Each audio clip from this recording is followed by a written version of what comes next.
Dr. Nira Voss pressed her face against the observation window of the research ship, Star Whisper. The stars looked peaceful today, scattered like diamonds across the black canvas of space. She had been studying mineral samples from nearby asteroids for 3 months now.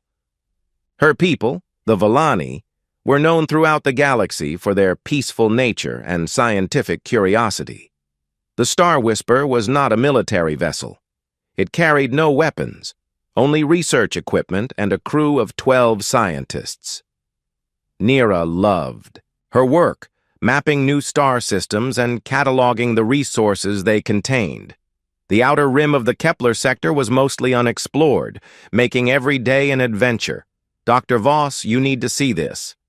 The voice belonged to pilot Rex Danton, the ship's communications officer. His tone made Nira's blood run cold. Rex never sounded worried about anything. Nira floated through the ship's corridors toward the bridge. The artificial gravity was set low to save power, making movement feel like swimming through thick air. When she reached the bridge, she found the entire crew gathered around the main display screen. Commander Thale Krensky, the expedition leader, pointed at the screen with a shaking finger. "Look at this sensor reading. Tell me what you see." Nira studied the display carefully. At first, she saw nothing unusual. The screen showed normal space traffic patterns, a few merchant ships, some mining vessels. Then she noticed something that made her heart stop. A massive cluster of red dots was moving toward their position from the edge of the star system. "How many ships is that?" she whispered. "Our computer counted 437 vessels," Rex answered. "And they're all military class." The bridge fell silent. Everyone knew what this meant. There was only one faction in the galaxy that traveled in fleets that large: the Kraxan Empire. The Kraxan were the nightmare that kept peaceful species awake at night. They conquered worlds not for resources or territory, but for slaves. Entire civilizations had vanished into their slave camps. What made them truly terrifying was their efficiency. They took everything valuable from a planet, including every living being, then moved on to the next target. "They're heading straight for our home system," Commander Krensky said quietly. "If that fleet reaches Villani Prime, our entire species will be enslaved or killed." Nira felt her legs give out. She grabbed onto a nearby console to steady herself. "How long do we have?" Rex checked his calculations twice before answering. "At their current speed, they'll reach our homeworld in 9 days. The crew looked at each other with growing panic. The Star Whisper had no weapons and no way to fight such a massive fleet. Even if they tried to warn their home planet, the Villani Defense Force consisted of only a few dozen patrol ships. They would be like insects attacking a giant. "Wait," said Dr. Kella Mins, the team's archaeologist. "What about the humans?" Everyone turned to look at her. The humans were more legend than fact to most species. Stories spread through trading posts and space stations about a species from a planet called Earth. According to the rumors, humans came from what the galaxy called a Deathworld. Their planet was so dangerous that they had evolved into something that frightened even the Kraxan. "The humans are just stories," Commander Krensky said. "No one has ever confirmed they actually exist." "But what if they do?" Dr. Mins insisted. "The stories say they hate bullies and slavers. If anyone would help us against the Kraxan, it would be them."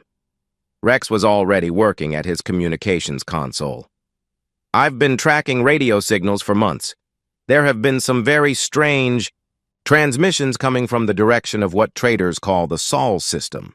The signals use mathematical patterns that suggest high intelligence." "Do you think you could send a message in their direction?"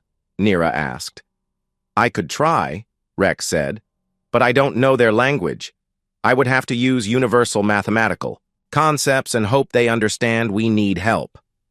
Commander Krensky made a decision that would change galactic history. "Do it. Send the message. Include everything we know about the Kraxan fleet composition, their destination, and their timeline.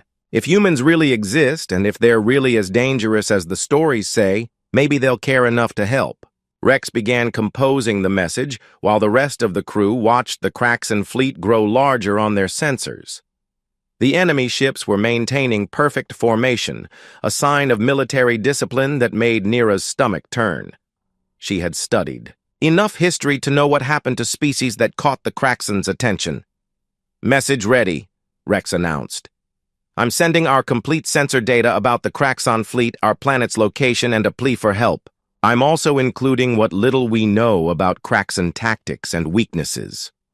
"Good," Krensky said. "Broadcast it on all frequencies toward the Sol system. Maybe someone is listening." As Rex sent the message, alarms began blaring throughout the ship.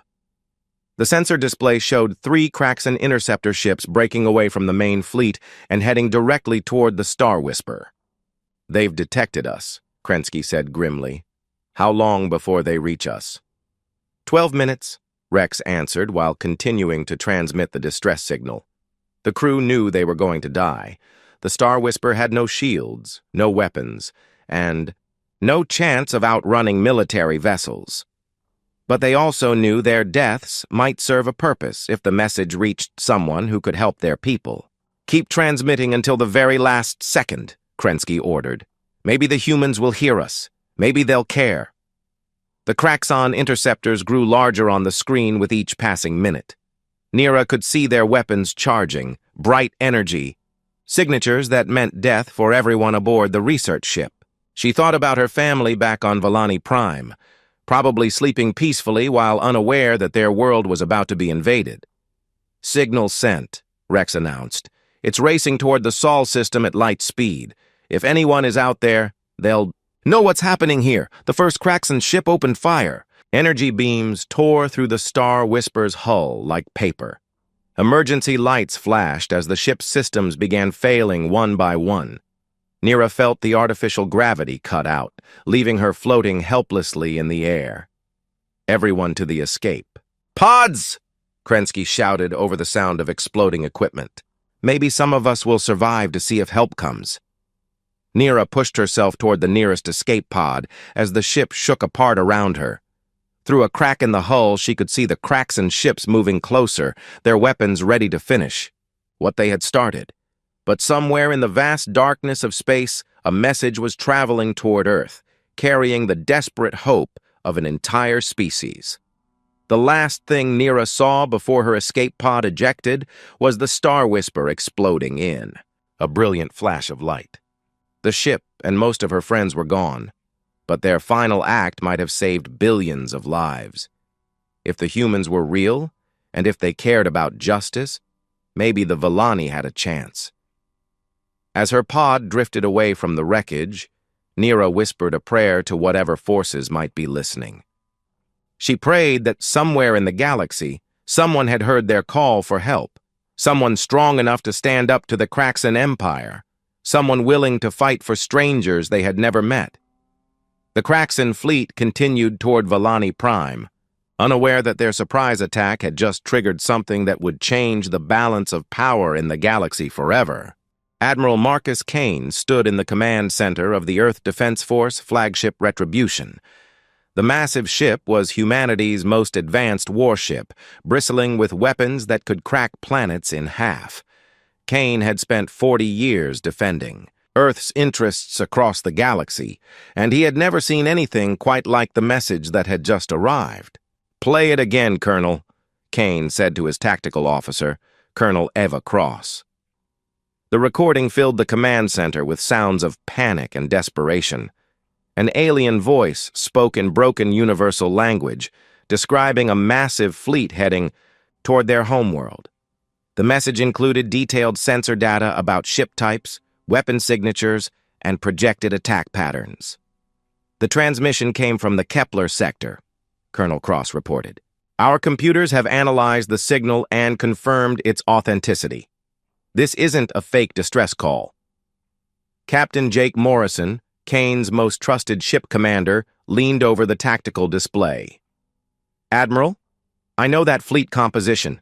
Those are Kraxan Imperial Navy vessels. If this data is accurate, we're looking at one of the largest invasion forces ever assembled."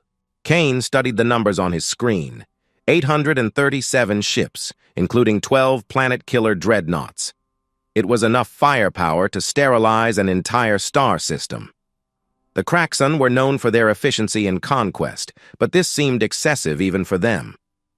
"What do we know about these Volani?" Kane asked. Dr. Lisa Park, the fleet's chief xenosociologist, consulted her records. "Peaceful species, Admiral. They've never been involved in any military conflicts. Their technology is focused on research and exploration. From what I can determine, they have maybe 50 patrol ships for their entire civilization." "So they're defenseless," Morrison said grimly. "Completely," Dr. Park confirmed. "The Kraxon will enslave their entire population within days of arriving." Kane felt a familiar anger building in his chest. Humanity had encountered the Kraxon before, and the meetings had not gone well. The slavers had tried to raid human colonies twice in the past decade. Both times they had retreated after suffering massive losses, but they had never stopped taking slaves from weaker species. "Admiral," Colonel Cross said carefully, "Earth Command's standing orders are clear. We don't interfere in conflicts between alien species unless human interests are directly threatened." Kane nodded slowly. He knew the regulations by heart. Humanity was still relatively new to galactic politics, and Earth Command preferred to avoid entanglements that might make enemies. But Kane also knew what the Kraxon did to their slaves, and the thought made him sick. "Show me the timeline," he ordered. The tactical display updated to show the Kraxon fleet's projected path. At their current speed, they would reach the Volani, homeworld, in 6 days and 14 hours. It would take the human fleet 3 days to reach the battle zone if they left immediately. "We could get there in time," Morrison said quietly. "Battle Group 7 is fully armed and ready for deployment." Kane looked around the command center at his officers. These were the best military minds humanity had produced, veterans of a dozen conflicts across the galaxy. He could see in their eyes that they wanted to help, but they also understood the political consequences. "Dr. Park," Kane said, "tell me about Kraxon slave camps." The xenosociologist's face went pale. "Admiral, I don't think you want those details in an official briefing." "I need to know what we're talking about here." Dr. Park took a deep breath. "The Kraxon don't just take slaves for labor. They use advanced techniques to break the minds of their captives. Entire family groups are separated and forced to work until they die. Children are raised in conditioning centers to become perfect. Servants. The mortality rate in their camps is over 90%. The command center fell silent. Kane had fought pirates and raiders across the galaxy, but the Kraxon were something else entirely. They didn't just kill their enemies. They destroyed everything that made a species unique and proud. "How many Volani are we talking about?" Kane asked. "Intelligence estimates put their total population at around 12 billion, Dr. Park answered. "Men, women, children, elderly. The Kraxon will take them all." Kane made his decision. He had spent his entire career following orders and respecting the chain of command, but some things were more important than regulations. "Morrison, how quickly can you get Battle Group 7 ready for combat deployment?" "We can launch in 4 hours, Admiral." "Do it. Full battle configuration. I want every ship armed for maximum destruction." Colonel Cross stepped forward. "Admiral, Earth Command hasn't authorized this mission. If we intervene without permission, there could be serious consequences for your career." Kane smiled grimly. "Colonel, I'm 63 years old. I've been fighting humanity's enemies for 4 decades. If Earth Command wants to court-martial me for saving 12 billion innocent lives, they're welcome to try." The command center erupted into activity as officers began preparing for deployment. Kane knew he was taking a massive risk, but he also knew that humanity's reputation in the galaxy depended on moments like this. If humans wanted to be respected as more than just another aggressive species, they had to prove they could use their strength to protect the weak. "Admiral," the communications officer called out, "we're receiving a priority transmission from Earth Command." Kane walked over to the communications station. The message was marked as top secret and addressed directly to him. He read it quickly, his expression growing darker with each line. "What does it say?" Morrison asked. "Earth Command has reviewed the alien distress signal," Kane said slowly. "They're ordering us to maintain our current patrol route and avoid any involvement in the conflict." "Are you going to follow those orders?" Colonel Cross asked quietly. Kane looked at the tactical display showing the Kraxan fleet moving steadily toward the Vallani homeworld. In 6 days, one of the galaxy's most peaceful species would cease to exist. Their children would be slaves, their culture would be erased, and their homeworld would become another trophy for the Kraxan Empire. "Communications?" Kane called out. "I need you to send a response to Earth Command." "Yes, Admiral. What should I tell them?" Kane picked up the transmission device and spoke clearly into the microphone. "Tell them that Admiral Marcus Kane sends his compliments and regrets that communications difficulties are preventing him from receiving their latest orders." He set down the device and turned to the communications officer. "Now destroy this console and blame it on a power surge." The young officer grinned and began pulling circuit boards out of the communications array. Sparks flew as the equipment shorted out, filling the command center with smoke. "Oops," the officer said with mock innocence. Kane turned to address his command staff. "Ladies and gentlemen, we have a job to do. Battle Group 7 is going to show the galaxy what happens when someone threatens innocent people in human space." "This isn't human space," Colonel Cross pointed out. "It is now," Kane replied. "Morrison, give the order. All ships are to jump to hyperspace in 4 hours. We're going to war." As the Retribution prepared for battle, Kane stood alone on the observation deck, looking out at the stars. Somewhere out there, a peaceful species was about to face extinction at the hands of slavers and monsters. But they wouldn't face it alone. Humanity was coming, and the galaxy was about to learn why Earth was called a death world. The Kraxan had made their reputation by conquering the weak. Now, they were about to discover what happened when they faced the strong. War Commander Balthor Grex stood on the bridge of his flagship, the Destroyer of Worlds. The massive Kraxan battleship was the crown jewel of the Imperial fleet, capable of reducing entire cities to ash with a single bombardment. Grex had used it to conquer 47 worlds in his career, and today he would add another to his collection. The Vallani homeworld hung before them like a blue-green jewel in space. Grex could see the tiny defense ships rising from the planet's surface, pathetic, little vessels that would be crushed like insects. He almost felt sorry for the peaceful aliens. Almost. "Captain Helks," Grex called to his second-in-command. "Report on the invasion preparations." Captain Yira Helks consulted her tactical display. "The first wave is ready for deployment, War Commander. 300 assault ships are standing by to begin planetary bombardment. The slave transport vessels are in position to begin collecting prisoners." Grex nodded with satisfaction. The Kraxan had perfected the art of conquest over thousands of years. They would destroy the planet's military capabilities first, then begin systematic collection of the population.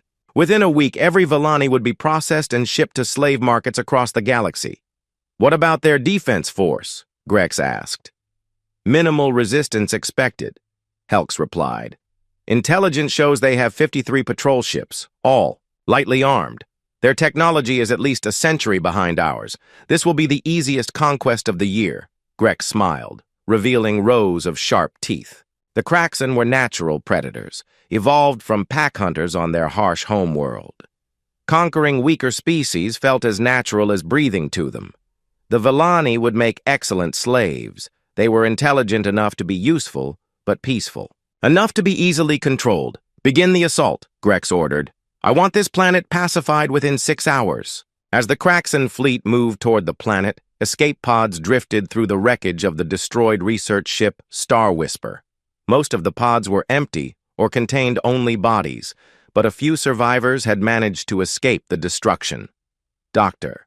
Nira Voss floated in her cramped escape pod, barely conscious from lack of oxygen.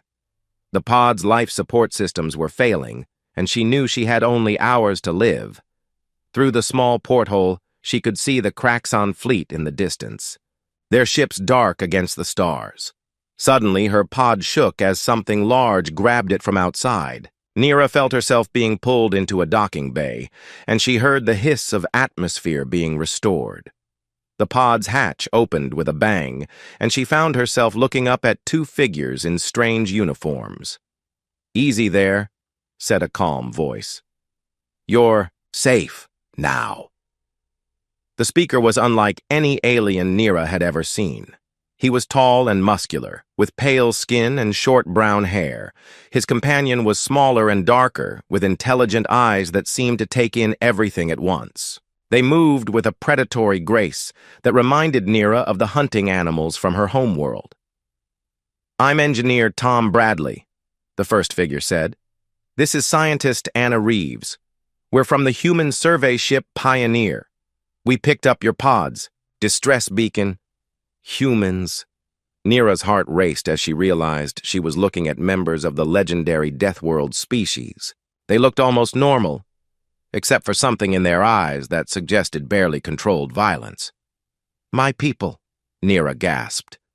"The Kraxon are going to attack my homeworld. Billions will die."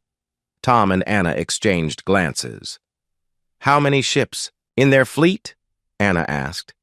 837, Nira replied. "All military vessels. My people sent a distress signal toward your space, but I don't know if anyone received it." Tom smiled grimly.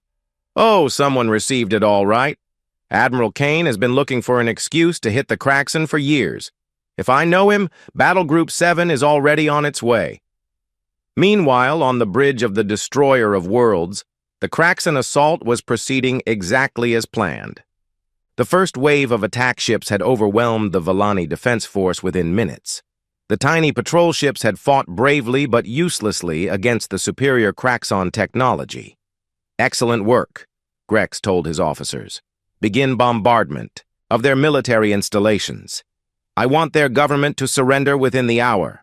Energy beams lanced down from the Kraxon ships, destroying military bases and communication centers across the planet's surface. The Vallani had no choice but to watch helplessly as their world was systematically dismantled. "War Commander," the sensor operator called out. "I'm detecting some unusual readings at the edge of the system." Grex walked over to the sensor station. "What kind of readings?" "Unknown energy signatures, sir. They appeared suddenly about 10 minutes ago. The computer can't identify the source." Grex frowned. The Kraxon had the most advanced sensor technology in the galaxy. If their computers couldn't identify something, it was either very primitive or very advanced. Given the Vallani's peaceful nature, Grex doubted they had hidden weapons. "Could be space debris," he said dismissively. "Continue the bombardment." But the sensor operator's expression was growing more concerned. "Sir, the signatures are moving, and they're getting stronger." "Show me," Grex ordered.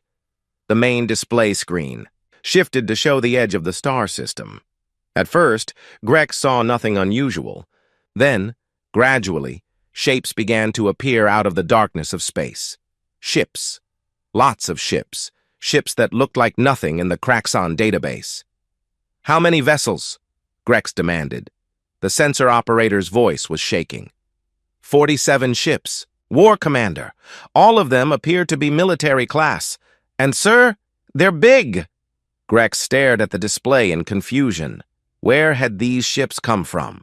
The Vallani didn't have allies, and no other species in this sector had the courage to challenge the Kraxon Empire. Yet here was an entire fleet, appearing as if from nowhere. "Identification?" he asked. "Unknown design, sir. The computer has no record of these ship types. But the energy readings suggest extremely advanced technology." Captain Helks joined Grex at the sensor station. "Could they be Vallani reinforcements from another world?" "Impossible," Grex replied. "Our intelligence is perfect. The Vallani have no other significant military assets." As they watched, the unknown fleet began to move with purpose and coordination. The ships spread out into attack formation, their weapons powering up with energy signatures that made the Kraxen's own weapons look primitive. "War Commander," the communications officer called out. "We're receiving a transmission from the unknown." "Fleet!" "Put it through," Grex ordered. The speaker crackled to life with a voice that made every Kraxon on the bridge freeze in terror. It was deep and controlled, but underneath the calm tone was something that spoke of barely contained violence. "Kraxon Fleet, this is Admiral Marcus Kane of the Earth Defense Force. You are ordered to withdraw from this system immediately and release any prisoners you have taken. You have 60 seconds to comply." The bridge fell silent. Every Kraxon had heard stories about the humans, the Deathworld species that even their own warriors feared to face. But those were supposed to be just stories, myths spread by cowards and failures. "Sir," Captain Helks whispered, "what are your orders?" Grex looked at the tactical display showing his massive fleet. 800 ships against 47. The numbers were clearly in his favor, but something about those sleek human vessels made his predatory instincts scream warnings. "Open a channel," he ordered. "This is War Commander Balthor Grex of the Kraxon Imperial Fleet. This system is now property of the Kraxon Empire. Withdraw immediately or be destroyed." The response came immediately, and it chilled Grex to his core. 60 seconds are up," Admiral Kane said simply. "All ships, weapons free. Show them what happens when they threaten innocent people." On the tactical display, the human ships suddenly accelerated to impossible speeds, their weapons lighting up like stars, and Grex realized with growing horror that his fleet was about to face the most dangerous predators in the galaxy. The space around the Vellani homeworld erupted into chaos as 47 human warships tore into the Kraxon fleet like wolves attacking sheep. Admiral Kane watched from the bridge of the Retribution as his carefully planned assault unfolded. With deadly precision. "Assault Wing Alpha, begin your attack run," Kane ordered. "Captain Morrison, show them what human engineering can do." Captain Jake Morrison's voice crackled over the communication system from his ship, the Vengeance. "Copy that, Admiral. We're going in hot." The first wave of human ships accelerated to ramming speed, their hulls glowing with energy shields that could punch through asteroid fields. The Kraxon had never seen anything like it. Their own ships were built for overwhelming firepower, not the brutal close combat tactics that humans preferred.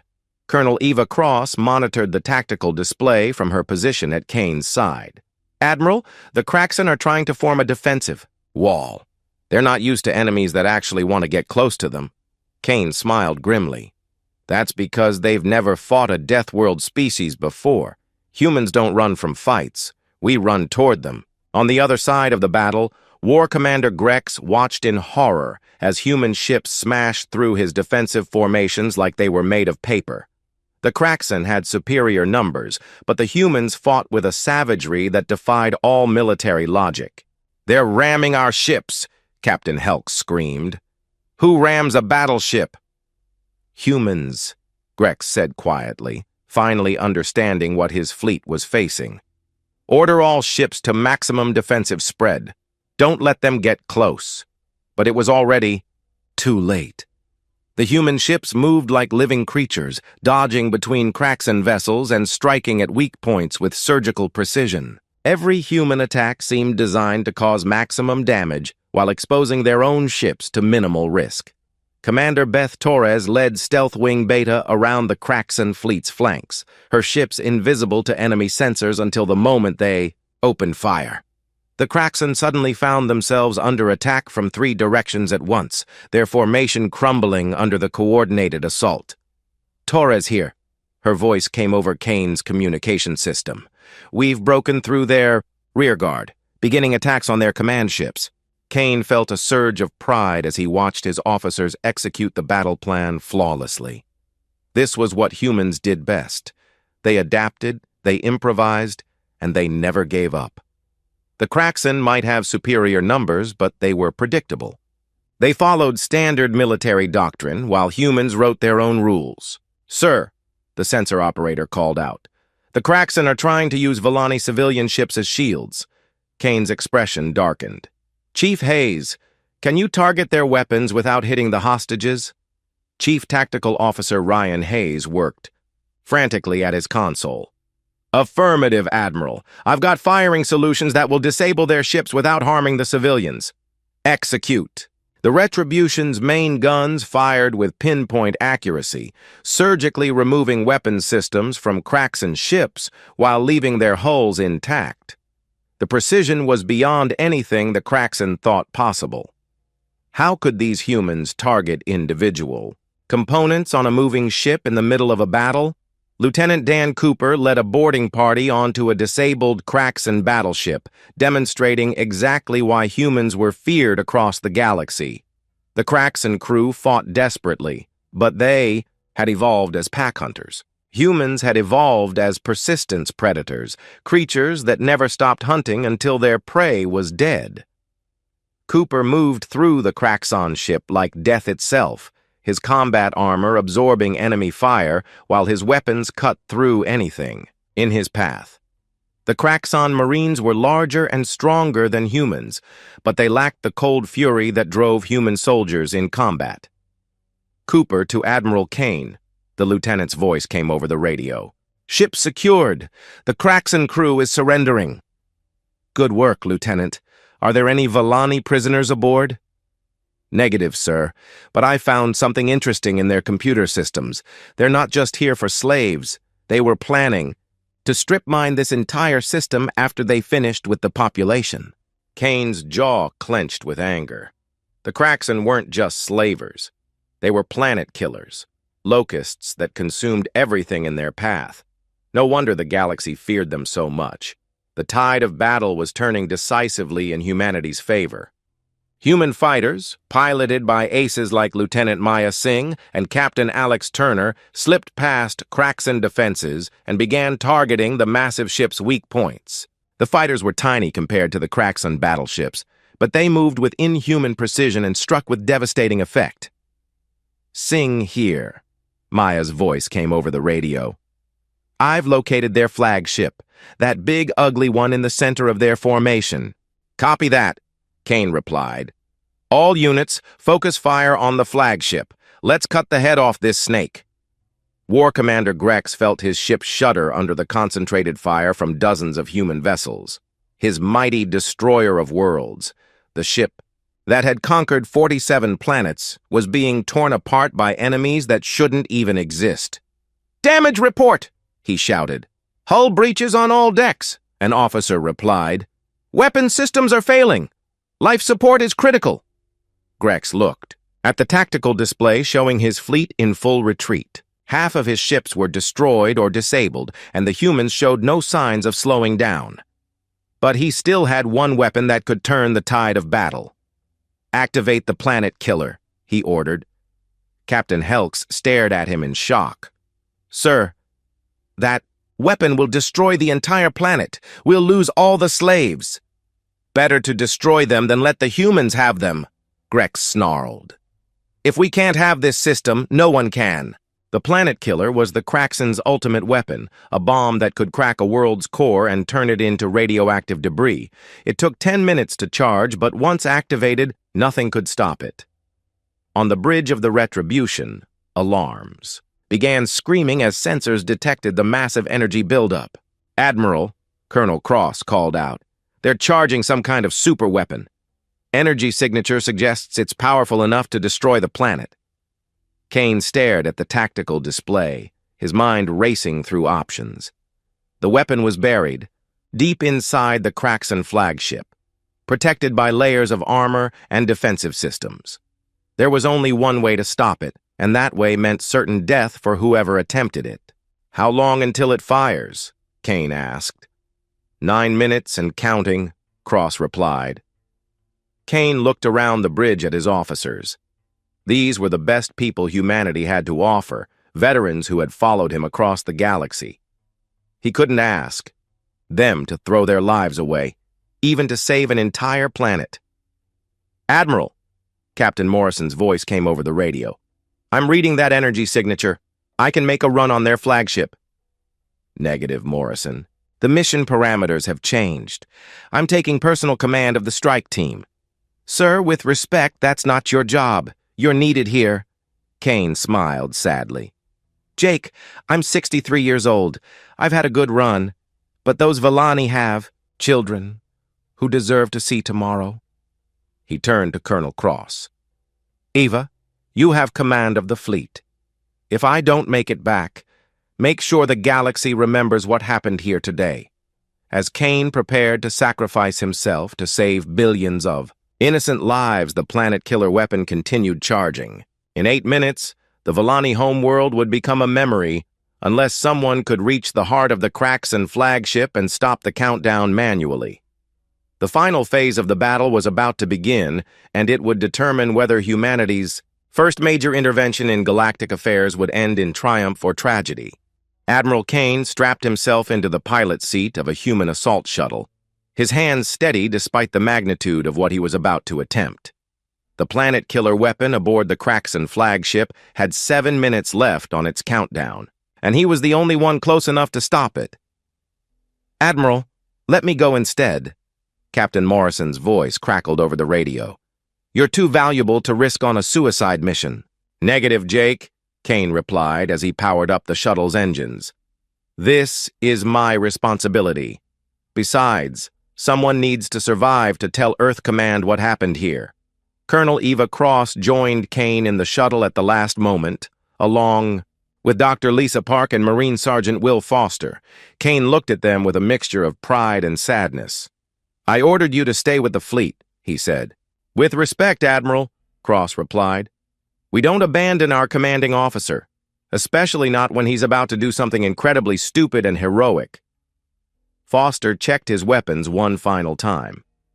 Sir, if we're going to do this, we better do it fast. That countdown isn't slowing down for anyone. The shuttle launched from the Retribution and screamed toward the Kraxan flagship at maximum speed. Around them, the space battle continued as human ships fought to keep the Kraxan fleet from interfering with their desperate mission. 6 minutes, Dr. Park announced, monitoring the planet killer's energy signature. The weapon is building to critical mass. Kane pushed the shuttle's engines beyond their safety limits, the hull groaning under the stress. The destroyer of worlds loomed ahead of them like a metal mountain, its surface bristling with defensive weapons that tracked their approach. Hang on, Kane warned. This is going to get rough. The shuttle dove through a storm of enemy fire, its shields sparking as energy beams tried to tear it apart. Kane flew with the skill of someone who had been piloting spacecraft for 40 years, threading the needle between weapon emplacements and finding gaps in the Kraxan defenses. They crashed through the flagship's docking bay doors in a shower of sparks and twisted metal. The shuttle skidded across the deck, coming to rest against a support pillar. Alarms blared throughout the Kraxan ship as emergency systems tried to seal the breach. 5 minutes, Dr. Park said as they climbed out of the wreckage. The weapon control center should be 3 levels down. The assault team moved through the Kraxan ship like a force of nature. Foster led the way with his assault rifle, cutting down any enemy soldiers who tried to stop them. Cross covered their flanks while Dr. Park guided them through the maze of corridors toward their target. The Kraxan fought desperately to protect their ultimate weapon, but they had never faced humans in close combat before. Every human moved with lethal purpose, trained from birth on a world where everything tried to kill them. The Kraxan were hunters, but humans were survivors. 4 minutes, Park called out as they reached the weapon control center. The massive chamber housed the planet killer's targeting systems and countdown mechanism. In the center of the room stood War Commander Grex himself, flanked by his personal guards. The Kraxan leader snarled when he saw the humans enter. You're too late, Grex said in broken universal language. The weapon cannot be stopped. Your interference has doomed this world. Sergeant Foster raised his rifle, but Grex was faster than expected. The Kraxan commander dove for cover behind a control console, his guards opening fire with energy weapons that filled the chamber with deadly light. Foster, get to the countdown controls, Kane ordered. Cross, cover him. Park, find the abort sequence. The battle in the weapon chamber was brutal and close quarters. Foster fought his way across the room, taking multiple hits but refusing to go down. When a Kraxon guard blocked his path to the controls, the Marine sergeant did something that shocked even his human teammates. He tackled the alien directly, using his body as a weapon. The Kraxon was larger and stronger, but Foster had been raised on a world where gravity itself tried to crush him. He wrapped his arms around the guard and drove both of them into the nearest wall, sacrificing himself to clear the path. "Foster!" Cross screamed, but the sergeant was already dying. "Get to the controls!" Foster gasped with his last breath. "Save them!" Cross fought back tears as she continued firing at the remaining guards. Dr. Park reached the control panel and began frantically searching for the abort sequence while Kane engaged Grex in single combat. 3 minutes, Park announced, her voice tight with concentration. The fight between Kane and Grex was a clash between two different philosophies of warfare. The Kraxon relied on overwhelming force and brutality, while Kane used precision and adaptability. Both were skilled warriors, but Kane had something Grex lacked, a reason to fight that went beyond personal glory. "Why do you care about these aliens?" Grex demanded as they grappled near the countdown display. "They mean nothing to you." Kane slammed his elbow into Grex's ribs, driving the alien back. "That's what makes us different. We protect the innocent, because it's the right thing to do." 2 minutes, Park called out. "I found the abort sequence, but it requires biometric confirmation from a Kraxon commander." Kane looked at Grex, then at the countdown timer. There was only one way to stop the weapon now, and it meant keeping the Kraxon commander alive long enough to provide the necessary confirmation. "Grex," Kane said, pointing his weapon at the alien's head. "You can stop this weapon and save both our species, or you can watch everything burn. Your choice." The Kraxon commander stared at Kane with hatred and confusion. "You would trust me to stop the weapon? After everything we've done?" "No," Kane replied honestly. "But I'm betting you don't want to die today any more than we do." Grex looked at the countdown timer showing 90 seconds remaining. His ship was crippled, his fleet was defeated, and the humans had proven they could match Kraxon savagery with superior tactics. But he still had his pride. "If I stop the weapon," Grex said slowly, "what happens to me?" "You live," Kane answered.